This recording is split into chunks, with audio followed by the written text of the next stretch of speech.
Welcome to Review Play. I wonder what we gon' view today. Everybody loves fun and play, and if you don't, you could go away. We treat you like a throwaway. Welcome to Review Play. I wonder what we gon' view today. Everybody loves fun and play, and if you don't, you could go away. We treat you like a throwaway.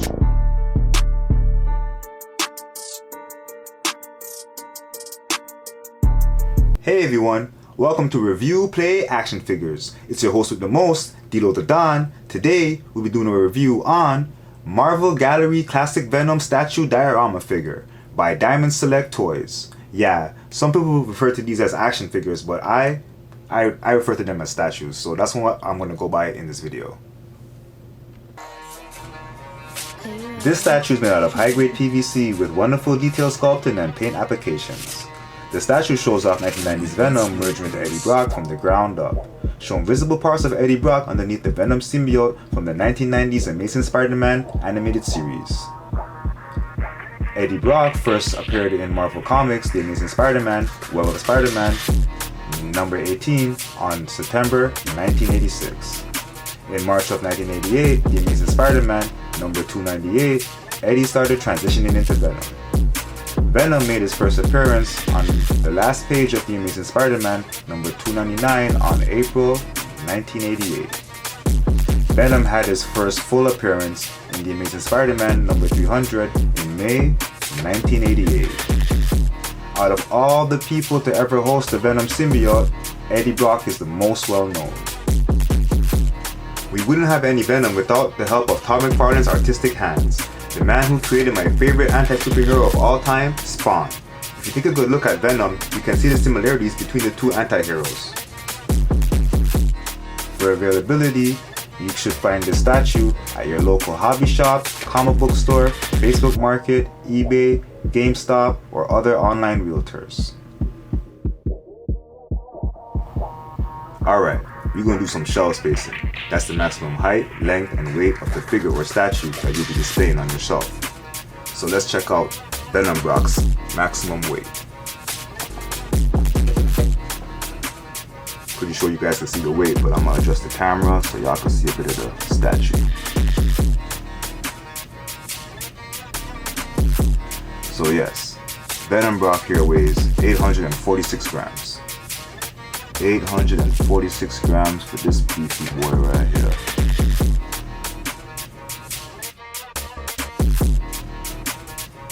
Now let's check out his height. Don't let this part right here fool you with the camera angle, because this part right here is the highest point of the statue. And that's where I'm going to measure by. So we're going to go from the bottom of the base to the highest point on the top of Venom Brock's head. That is 10.5 inches. So Venom Brock stands at 10.5 inches high. Now let's check out the bottom of the base. Bottom of the base, if you go from one far end to another, or one furthest point to the other furthest point, that's 8.5 inches. Let's double check that again. I'm having trouble. Yeah. 8.5 inches right here.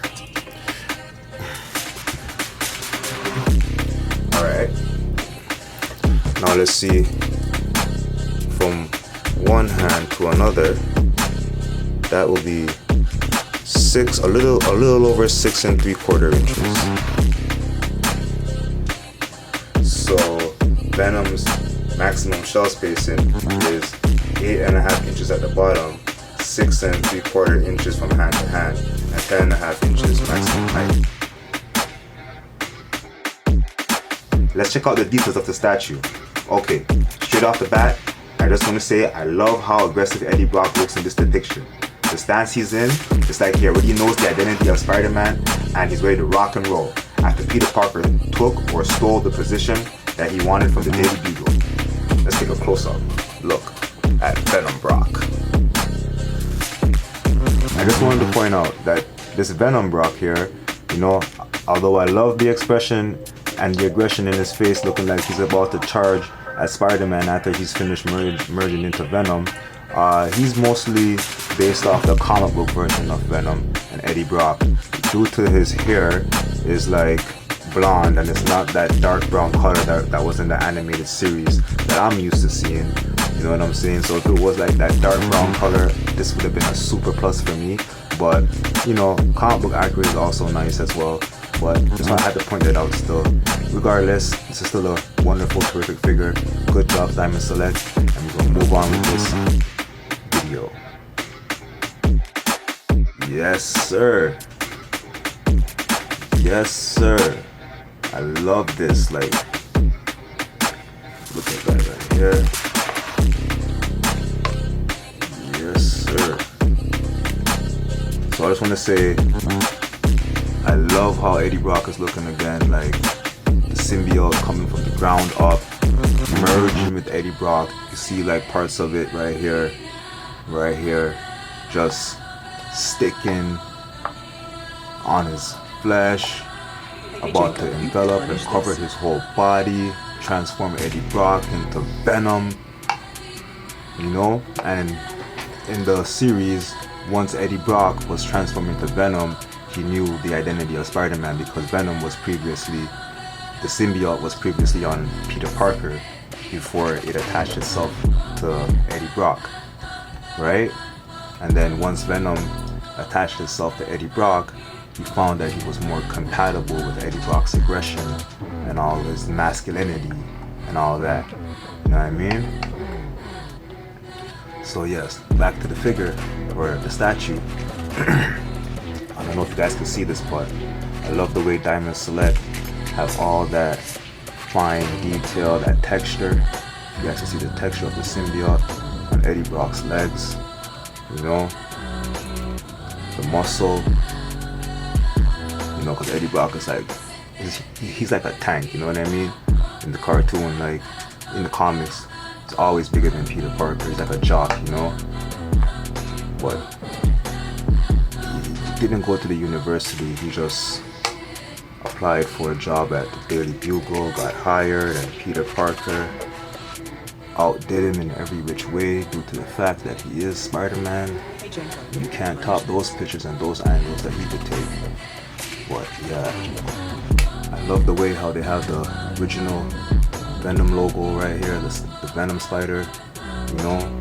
It's like not fully there yet due to the fact that Venom is merging with Eddie, but I like the attention to detail, you know. It's kind of looking on like it's not fully white, you know what I mean? There's a little bit of shading or whatever you want to call it, but yeah, it's looking pretty good.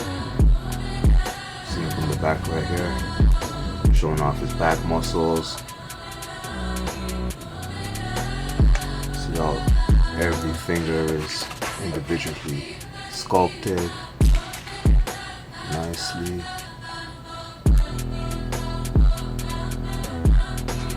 Yeah, I got this as a gift from my cousin. I said in the previous video that cousin gave me a few gifts and I'm gonna review them. And once again, thank you, cousin Shane, for the beautiful gift, a wonderful gift. I appreciate it. Venom Brock, looking like he's ready to rip somebody in half. You know. So guys, take another closer look at the face. I like the way how it shows like half of Eddie Brock's face and half of Venom's face. And then you can see like the inside, the fleshy part right here. Let me see if you guys can see that real good. You can see that flesh tone inside of Venom's head. About to merge, fully merge with Eddie Brock. See that right there?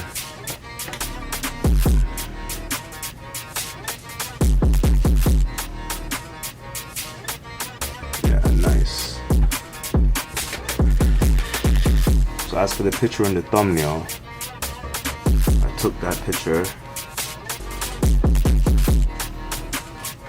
and I'll show you guys the picture right about now. So yeah, it took me a few pictures in order to get that thumbnail, You know, I'm gonna show you a few of them right here, right? So I took a few pictures and then in order to get the final thumbnail. So you guys tell me if I made the right decision, because these are the pictures that I took right here in order to get the thumbnail. Should I have taken it from this angle or from that angle?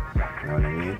But yeah, furthermore, I also want to just point out one more thing before we move on, that for y'all youngsters who don't know what this little white thing on Eddie Brock's wrist is right here, that's where the spider web comes from in the cartoon. That's how he shoots. That's where he shoots his weapon from, right here.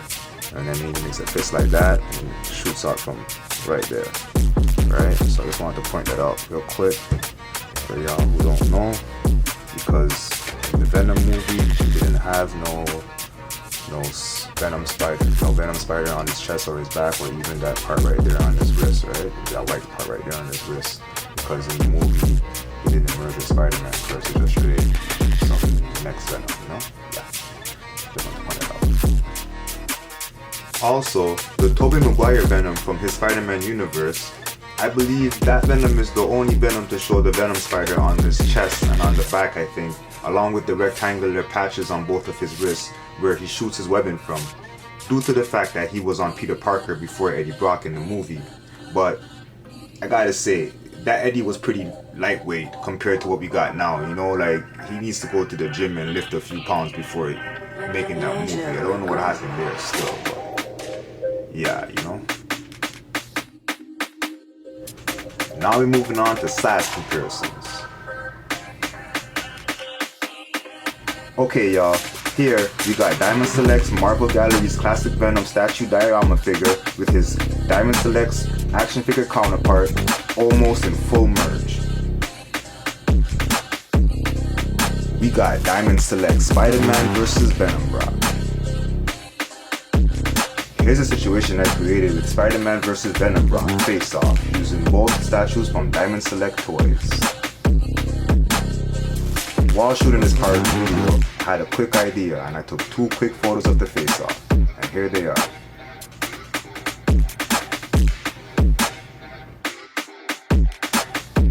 If you made it this far in this video, I really appreciate your time. Hit the like button in order for the channel to reach other viewers just like you. If you enjoyed this video, consider hitting the subscribe button. Also, you can follow ReviewPlay on Instagram. We greatly appreciate your support. I'll leave a link in the description below. Everyone, have a nice day, keep collecting, stay safe, take care, and I'll see you in the next one.